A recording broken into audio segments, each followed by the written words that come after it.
Hi കൂട്ടുകാരെ, പുതിയൊരു വീഡിയോയിലേക്ക് എല്ലാവർക്കും സ്വാഗതം.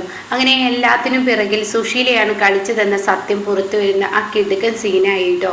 അങ്ങനെ രാധാമണിയോട് പോലീസ് ചോദിക്കുകയാണ്, നിന്റെ ID പ്രൂഫ് കൊണ്ടുവരണ്ടേ? അപ്പോൾ രാധാമണി പറയാണ്, എൻ്റെ ID പ്രൂഫ് കൊണ്ടുവരാൻ സാർമാർ എന്നോട് പറഞ്ഞിട്ടില്ലല്ലോ, അതിന് നിന്റെ പേരിൽ ഒരു കംപ്ലൈൻറ്റ് കിട്ടിയിട്ടുണ്ട്, പിന്നെ നീ അതെല്ലാം എടുത്തിട്ടുണ്ടാവും എന്നുള്ള ഒരു തോന്നലും ഉണ്ടായിട്ടുണ്ട്. യഥാർത്ഥത്തിൽ നിന്റെ പേര് രാധാമണി അല്ലല്ലേ, രാധൻ മണിയാണല്ലേ. അത് കേൾക്കുന്ന രാധാമണി ഒന്ന് പേടിച്ച് വിറച്ചു കേട്ടോ. തനിക്ക് ആകെ ഒരു പരവേശം. അങ്ങനെ ആ സമയം, എന്താ സാറേ എന്നെ കുറിച്ച് ഇങ്ങനെയൊക്കെ പറയുന്നത്? അതെ, താനൊരു രാധൻ മണിയാണെന്നുള്ള സത്യം കേട്ടു. അത് കേൾക്കുന്ന ശേഖരനെ ഒന്ന് ഞെട്ടിപ്പോയിട്ടോ. ഈ സമയം എന്നെക്കുറിച്ച് ആരാണ് പരാതി തന്നത്? അതെ, നിന്നെക്കുറിച്ച് ഒരു പരാതിക്കാരി ഇവിടെ വന്നിട്ടുണ്ട്, അവളെ വിളിച്ച് എന്ന് പറഞ്ഞിട്ട് അനുപമയെ വിളിപ്പിക്കുകയാണ് കേട്ടോ. അനുപമ വരുന്നതിനോടുകൂടി രാധാമണിക്ക് ദേഷ്യം പിടിക്കാണ്. എടി, ഞാനേ ഒരാണല്ല, ഒരു പെണ്ണല്ല, ഒരാണാണെന്ന് എങ്ങനെ തെളിയിക്കാൻ നിനക്ക് കഴിഞ്ഞ് തെളിയിക്കടി എന്ന് ചോദിക്കുമ്പോൾ അതിനുള്ള തെളിവൊക്കെ ഈ SI സാറിൻ്റെ കയ്യിൽ ഞാൻ കൊടുത്തിട്ടുണ്ട് എന്ന് പറയട്ടോ. എന്നാൽ ഈ സമയം രാധാമണിയാണെങ്കിലോ ഉടൻ തന്നെ പറയാണ്, എന്ത് തെളിവ്? അതെ, നീ ജിമ്മിന് പോയിട്ട് ആണായിട്ടും ഒരേ സമയം പെണ്ണായിട്ടും അഭിനയിക്കുന്ന ആ വേഷമൊക്കെ എൻ്റെ കയ്യിൽ കിട്ടിയിട്ടുണ്ടെന്ന് SI പറയാണ്. അത് കേൾക്കുന്നതിനോടുകൂടി ഉടൻ തന്നെ രാധാമണി ആകെ പേടിച്ചു പോവാണ് കേട്ടോ. എന്നിട്ട് പറയാണ്, നീ ആണായും പെണ്ണായും ഒക്കെ അഭിനയിക്കുന്നത് കൊള്ളാം, പക്ഷെ അത് ഈ മാതിരി അഭിനയത്തിനാണെങ്കിൽ അത് വെറുതെ വിടില്ല. മറ്റുള്ളതിലൊക്കെ നീ നന്നായി അഭിനയിക്കുന്നത് നല്ല അടിപൊളി തന്നെയാണ്, അതിൽ ഞാൻ തെറ്റൊന്നും പറയില്ല എന്ന് പറയുന്നുണ്ട് കേട്ടോ. ആ സമയം രാധാമണി പോലീസിനെ ഒരൊറ്റ തട്ടങ്ങ് തട്ടിയിട്ട് രാധാമണി ഓടുകയാണ് കേട്ടോ. എന്നാൽ അവനെ പിടിക്കടാ എന്നിങ്ങനെ പറയുന്നുണ്ട്. എല്ലാവരും കൂട്ടത്തോടെ ഓടുന്നുണ്ട്, പക്ഷെ ആർക്കും രാധാമണിയെ കയ്യിൽ കിട്ടുന്നില്ല. എന്നിട്ട് വീണ്ടും കോൺസ്റ്റബിൾ പിറകെ ഓടാണ്. ആളുകളൊക്കെ ഇങ്ങനെ നോക്കി നിൽക്കുകയാണ്. അപ്പോഴേക്കും രാധാമണി ഏർപ്പാടാക്കി വെച്ച ആ വണ്ടിയിലോട്ട് പെട്ടെന്ന് അങ്ങ് കയറിയിട്ട് ഒരൊറ്റ പോക്ക് അതോടുകൂടി കിട്ടിയില്ല കേട്ടോ. പിന്നീട് ശേഖരനും അനുപമയാണ്. SI തിരിച്ചു വരികയാണ്, ഇരിക്കൂ എന്ന് പറയാണ്. ഇതേ സമയം ശേഖരൻ ആകെ അത്ഭുതത്തോടു കൂടി നിൽക്കുകയാണ്. അപ്പോൾ ശേഖരൻ ഇരിക്കുന്നില്ല. ശേഖരനോട് അനുപമ പറയണം, അച്ഛാ ഇരിക്കുകയെന്ന് പറയണേ. ഇത് കേൾക്കുന്നതിനോടുകൂടി ഞെട്ടലോടുകൂടി സന്തോഷത്തോടുകൂടി നിറക്കണ്ണുകളോടുകൂടി അനുപമയെ എങ്ങനെ നോക്കുകയാണ് കേട്ടോ. ആ സമയം അനുപമ, ഇരിക്കച്ച, എന്താ നിൽക്കുന്നത്? ഇതേ സമയം ആരെന്ന് മനസ്സിലായോ എന്ന് SI ചോദിക്കുകയാണ്. അത് കേൾക്കുന്നതിനോടുകൂടി ശേഖരൻ പറയണ, പൂവ് എനിക്ക് മനസ്സിലായി, എൻ്റെ ഇന്ദ്രൻ്റെ ഭാര്യയല്ലേ ഇവൾ എന്ന് പറയുമ്പോൾ, എങ്ങനെ മനസ്സിലായി? എനിക്കറിയാം എൻ്റെ ഇന്ദ്രൻ്റെ ഭാര്യയാണെന്ന്. അത് കേൾക്കുന്നതിനോടുകൂടി വല്ലാത്തൊരു സന്തോഷവും വല്ലാത്തൊരു ആനന്ദവും അനുപമക്കും തോന്നാനിട്ടോ. പിന്നീടാണെങ്കിലോ SI ചോദിക്കുകയാണ്, അല്ല ശേഖര, അവനൊരാണാണെന്നും അവനൊരു പെണ്ണാണെന്നും ഒക്കെ അറിഞ്ഞിട്ടും താൻ എന്താ അവൻ തൻ്റെ ആരുമില്ല എന്ന് അറിഞ്ഞിട്ടും താനൊന്നും മിണ്ടാതെ ഇങ്ങനെ നിൽക്കുന്നത്? എന്താ താനൊന്നും മിണ്ടാതെ ഇതുവരെ പ്രതികരിക്കാതെ നിന്നത്? അത് കേട്ട ശേഖരൻ പറയുന്നത്, ആരാണ് തെറ്റ് ആരാണ് ശരി എന്ന് അറിയാത്തൊരു അവസ്ഥയിലായിരുന്നു. കാരണം ആദ്യം തന്നെ എന്നെ ഭീഷണിപ്പെടുത്താൻ എത്തിയത് എൻ്റെ ഭാര്യയാണ്. എൻ്റെ ഭാര്യ എന്നെ വന്ന് ഭീഷണിപ്പെടുത്തുകയും വായിൽ തോന്നിയത് വിളിച്ചു പറയുകയും ഒക്കെ ചെയ്തു പോയതിനു ശേഷം ഇവരെല്ലാം എത്തിയത്. അപ്പം പിന്നെ ഞാൻ ആരുടെ കൂടെ പോണ്ട എന്നുള്ള തീരുമാനം എനിക്ക് തന്നെ അറിയില്ല. ആരാണ് ശത്രു ആരാണ് മിത്രം എന്നറിയാതെ നിൽക്കുമ്പോൾ പിന്നെ ഞാൻ എന്ത് ചെയ്യുമെന്ന് പറഞ്ഞു കൊടുത്തിട്ട്, ഓഹോ, അപ്പോൾ അവരാണ് ഇതിന് പിറകിൽ കളിച്ചത് എന്ന് എനിക്ക് തോന്നാം എന്ന് ശേഖരൻ പറയാണ്. എന്ന് എനിക്ക് തോന്നുന്നു അവർ തന്നെയാണ്, സുശീല തന്നെയാണ് കളിച്ചതെന്ന്. അത് കേട്ട ഉടൻ തന്നെ, ഓ, അവളുടെ കളിയാണ്, എന്നാൽ എൻ്റെ അടുത്ത് തെളിവുകളില്ലല്ലോ എന്നിങ്ങനെ ശേഖരൻ പറയുന്നുണ്ട് കേട്ടോ. ഈ സമയം ഇനി അനുപമ, എന്താ നിൻ്റെ തീരുമാനം?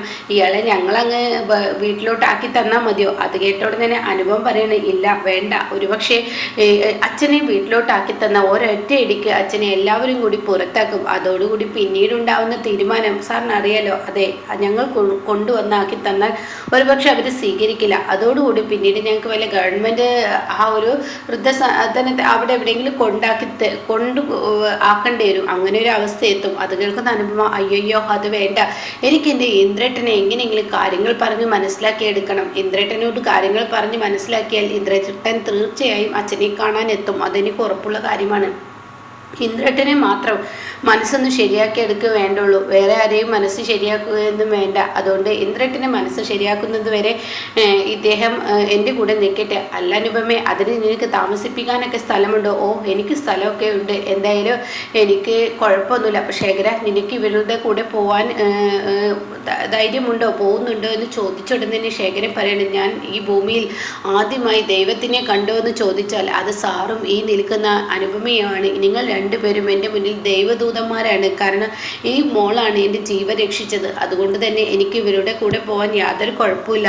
എന്നാൽ പിന്നെ എന്താ ശേഖരെ പേടിക്കാനുള്ളത്? ശേഖരൻ ധൈര്യത്തിൽ ഇവളുടെ കൂടെ പോയിക്കോ എന്ന് പറയണ്ടോ. അങ്ങനെ പറഞ്ഞു വിടുകയാണ്. ഇതേ സമയം വലിയ സന്തോഷം, വലിയ ആനന്ദം തന്നെ മനസ്സിൽ നിറവേറിക്കൊണ്ട് ശേഖരനെയും കൊണ്ട് അനുപമ അവിടെ നിന്ന് പോവാണ്. അപ്പോഴാണ് ദാസിനെയും ഈ പറയുന്ന മാഷിനെയും കാണിക്കുന്നത്. അപ്പോൾ മാഷ് പറയണേ, എന്തായാലും രാധാമണിയും ശേഖരനും കൂടി പോയി, അതൊരു ആശ്വാസം തന്നെ. പക്ഷേ എൻ്റെ അമ്പിളിമോളുടെ കാര്യം ആലോചിക്കും വല്ലാത്തൊരു സങ്കടം. ആമിയുടെ കാര്യത്തിൽ എന്ത് തീരുമാനമായി? അപ്പോൾ ദാസ് പറയാണ്, ആമി ഇനിയിപ്പോൾ ആ സ്വർണ്ണ രഘു തന്നെയാണ് എടുത്തതെങ്കിലും ആമി ആരെയും ഒറ്റിക്കൊടുക്കില്ല. ആമിക്ക് നന്നായി രഘുവിൻ്റെ സ്വഭാവം അറിയാം. അതുകൊണ്ട് തന്നെ ആമി ഒറ്റിക്കൊടുക്കില്ല എന്നുള്ളത് ഉറപ്പ് തന്നെയാണ്. അതുകൊണ്ട് ഇനി ഒരു പക്ഷേ ആമി ഈ നാട് വിടാനാണ് ചാൻസ്. 25 ലക്ഷം രൂപ അവളുടെ കയ്യിൽ കിട്ടിയല്ലോ. അപ്പോൾ അതുകൊണ്ട് അവൾ സ്വസ്ഥതയും സമാധാനത്തോടു കൂടി എവിടെയെങ്കിലും പോയി താമസിക്കും. അത് ഉറപ്പുള്ള കാര്യമാണ്. ആമി അങ്ങനെ ഒരു ക്യാരക്ടറാണെന്നൊക്കെ പറയുമ്പോൾ ഉടൻ തന്നെ മാഷ് പറയണേ, എനിക്കും അറിയാം ആമിയെക്കുറിച്ച്.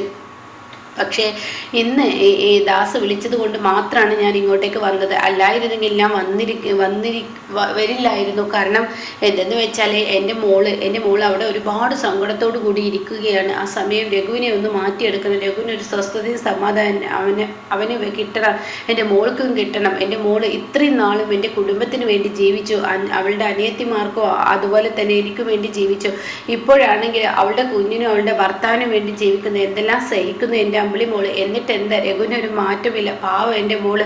സ്വസ്ഥതയും സമാധാനം എന്തെന്ന് അറിയുന്നില്ല. സ്വസ്ഥതയും സമാധാനം എൻ്റെ മോൾക്ക് കിട്ടി കണ്ട് മരിച്ചാൽ മതിയായിരുന്നു. അത് മാത്രമേ ഉള്ളൂ. എൻ്റെ അണ്ണ ഇങ്ങനെ സങ്കടപ്പെടേണ്ട. രഘു മാറും. രഘു നല്ലൊരു മനുഷ്യനായി വരും. രഘു നല്ലൊരു മനുഷ്യനായി വരുന്നതോടുകൂടി പ്രശ്നത്തിനെല്ലാം പരിഹാരമാവും. അണ്ണനിങ്ങനെ സങ്കടപ്പെടാതെ എന്നൊക്കെ പറഞ്ഞിരിക്കുമ്പോൾ ഒരു ഓട്ടോ വന്ന് നിൽക്കുന്നു കേട്ടോ.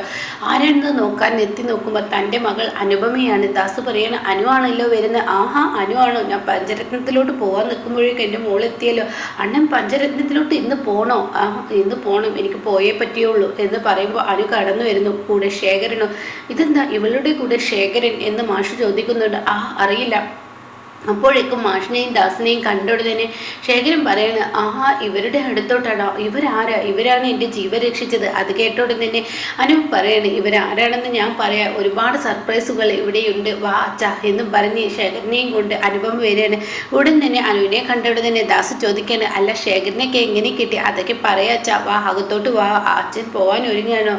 അച്ഛൻ പഞ്ചരത്നത്തിൽ പോയോ എന്ന സംശയത്തോടു കൂടിയായിരുന്നു ഞാൻ ഇങ്ങോട്ടേക്ക് വന്നത്. എന്തായാലും അച്ഛനെ കാണാൻ പറ്റി, വായോ എന്ന് എന്നൊക്കെ പറയുന്നത്. അങ്ങനെ ശേഖരനോട് ഇരിക്കാൻ പറയുമ്പോൾ ശേഖരൻ ഇരിക്കുന്നില്ല. ഇരിക്ക് ശേഖര എന്ന് പറയുന്നുണ്ട്. ഇരിക്കച്ച എന്ന് അനുപമയും പറയുമ്പോൾ ശേഖരൻ ഇരിക്കുകയാണ്. അല്ല ഇതാര്, ഇതെന്ത് എന്നൊന്നും മനസ്സിലാവുന്നില്ലല്ലോ. ഞങ്ങൾ ജീവരക്ഷിച്ച ആള് രാധാമണിയുടെ കൂടെ പോയ ആള് ഇന്ന് ഇവിടെ എങ്ങനെ മോളുടെ കയ്യിലെത്തി? അച്ഛ, ഞാനൊരു സത്യം പറയാം, വളച്ചു കെട്ടില്ലാതെ തന്നെ. ഇതെൻ്റെ ഇന്ദ്രട്ടൻ്റെ അച്ഛനാണ്. അയ്യോയ്യോ, ഇവരാകെ ഞെട്ടലോട് ഞെട്ടൽ, ആകെ ഞെട്ടി നിൽക്കുകയാണ്. എന്താ മോളെ നീ പറയുന്നത്? അതെ, ഇത് ഇന്ദ്രട്ടൻ്റെ അച്ഛനാണ്. ഈ നിൽക്കുന്ന ഇന്ദ്രട്ടൻ്റെ അച്ഛൻ. വിശ്വസിക്കാനാവുന്നില്ലേ? അതെ, ഇത് ഇന്ദ്രട്ടൻ്റെ അച്ഛൻ. മോൾക്ക് ഇങ്ങനെ അതൊക്കെ ഉണ്ടച്ച. അങ്ങനെ കാര്യങ്ങൾ പറയുകയാണ് ശേഖരൻ. ഞാൻ ഇന്ദ്രൻ്റെ അച്ഛനാണ്. എനിക്ക് വയസ്സുകാലത്ത് അവരൊക്കെ ഒന്ന് കാണണം തോന്നി, അതുകൊണ്ട് തിരികെ വന്നതാണ്. പക്ഷേ എൻ്റെ ഭാര്യയും മക്കളും എന്നെ സ്വീകരിക്കുമോ എന്ന പേടിയിൽ ഞാൻ ഒളിച്ചു ഭാഗത്താണ് കാണാൻ ഒരുങ്ങിയത്. പിന്നെ അവരെ കുറ്റം പറയാൻ പറ്റില്ലല്ലോ. കാരണം നല്ല കാലത്ത് ഞാൻ അവരൊക്കെ ഉപേക്ഷിച്ച് മക്കളെ നോക്കാതെ ഭാര്യയെ നോക്കാതെ ഒരു പോക്കങ്ങ് പോയതല്ലേ. അതുകൊണ്ട് തന്നെ എന്നോട് എല്ലാവർക്കും വെറുപ്പായിരിക്കും. എൻ്റെ കഥ എന്ന് വെച്ചാൽ ഗൾഫിലോട്ട് പോയി, പക്ഷെ വേണ്ട പേപ്പറുകളും കാര്യങ്ങളും എടുക്കാത്തത് കൊണ്ട് കുറേ കാലം ഗൾഫിൻ്റെ ജയിലിലങ്ങ് കഴിഞ്ഞു. പിന്നീട് അവിടെ നിന്ന് എങ്ങനെയൊക്കെ രക്ഷപ്പെട്ടു വന്നപ്പോൾ മരുഭൂമിയിൽ ഇരുട്ടിൽ എവിടേക്കോ തപ്പിപ്പിടിച്ച് അവിടെ ജീവിച്ചു. പിന്നീട് നല്ല മനുഷ്യരുടെ കാരുണ്യം കൊണ്ടും കുറേ സംഘാടകർ ഒക്കെ ചേർന്ന് എന്നെ നാട്ടിലോട്ട് എത്തിച്ചു. പക്ഷേ എൻ്റെ ഭാര്യ എവിടെ, കുഞ്ഞുങ്ങൾ എവിടെ എന്ന് അന്വേഷിക്കാൻ എനിക്ക് കഴിഞ്ഞില്ല. കുറേ കാലത്തിന് ശേഷമാണ് സുശീലയുടെ നമ്പർ എൻ്റെ കൈകളിൽ കിട്ടിയത്. അങ്ങനെ ഞാൻ എൻ്റെ ഭാര്യ സുശീലയ്ക്ക് വിളിച്ചു. അവളെന്നോട് പറഞ്ഞത് എന്താണെന്നറിയോ? അവളെന്നോട് പറയുകയാണ്, ഞാനും എൻ്റെ മക്കളും നല്ല സമയത്ത് നിങ്ങളെ പോയിട്ട് ഒരുപാട് കഷ്ടപ്പെട്ടിട്ടുണ്ട്. എൻ്റെ മക്കളെ പറഞ്ഞു പഠിപ്പിച്ചിരിക്കുന്നത് അവരുടെ അച്ഛൻ മരിച്ചു, അവരുടെ അച്ഛൻ ഇനി ഇല്ലെന്നാണ്. അതുകൊണ്ട് അവർക്ക് അവരുടെ അച്ഛനെ കാണാൻ താല്പര്യമില്ല. അതുകൊണ്ട് നിങ്ങൾ ഇങ്ങോട്ടേക്ക് വരണ്ട എന്ന് എന്നോട് പറഞ്ഞു. പക്ഷേ ഞാൻ അതോടുകൂടി സുശീലയുടെ ആ വാക്ക് പറഞ്ഞതിനോടുകൂടി ഞാൻ അത് ഉപേക്ഷിച്ചിരുന്നു. പക്ഷേ എപ്പോഴൊക്കെയോ നല്ല തണുപ്പും കാര്യങ്ങളും ആയപ്പോൾ എനിക്ക് ശ്വാസം മുട്ടലും വിറയലൊക്കെ കൂടി ഇങ്ങനെ ഇരിക്കുന്നു എന്നുള്ള അസുഖങ്ങൾ ഒരുപാട് ഈ ശരീരത്തിനുള്ളിലുണ്ട്. അപ്പോൾ എനിക്ക് എൻ്റെ മക്കളെ കാണണമെന്ന് തോന്നി. അങ്ങനെ ഞാൻ നല്ലൊരു മഴയും കാറ്റുള്ള സമയത്ത് ഞാൻ ഇന്ദ്രൻ്റെ വീട്ടിലോട്ട് റൂമിലോട്ട് കയറി ചെന്നു. എൻ്റെ സുശീലയെ കാണാൻ ചെന്നു. അപ്പോൾ സുശീല ജനലിലൂടെ ഒളിഞ്ഞ് അവളെന്നെ കാണുകയും മക്കളെ കൊണ്ട് അടുപ്പിക്കുകയും പിന്നീട് എന്നെ റോഡിൽ കൊണ്ടുപോയിടുകയും അവിടെ നിന്ന് അങ്ങനെ എന്നെ രക്ഷിക്കുകയാണ് ചെയ്തതെന്ന് പറയുമ്പോൾ ഈ ശേഖരന് നിർത്താത്ത ചുമ വരികയാണ് കേട്ടോ. അത് കാണുന്ന ഇവർക്ക് പേടിയാവണം. അപ്പോഴേക്കും അനു ചുടുവെള്ളം എടുത്തു കൊണ്ടുപോവാ, ഫ്ലാസ്കിലുണ്ട് ചുടുവെള്ളം എന്ന് ദാസ് പറയുന്നു. ചൂടുവെള്ളവുമായി ഈ പറയുന്ന ശേഖരൻ്റെ മുന്നിലെത്തുമ്പോൾ ഇവർക്കൊക്കെ എന്താണ് അവിടെ പറയേണ്ടത്, എന്താണ് അവിടെ ചെയ്യേണ്ടതെന്ന് അറിയാതെ ഇവരൊക്കെ ആകെ ഇങ്ങനെ ഒരുമാതിരി ആകെ ഒരു ടെൻഷനോട് കൂടി നിൽക്കുകയാണ് കേട്ടോ. അപ്പം ഇങ്ങനെയൊക്കെയുള്ളൊരു എപ്പിസോഡാണ് ഇപ്പോൾ ലാസ്റ്റ് വന്നിരിക്കുന്നത്.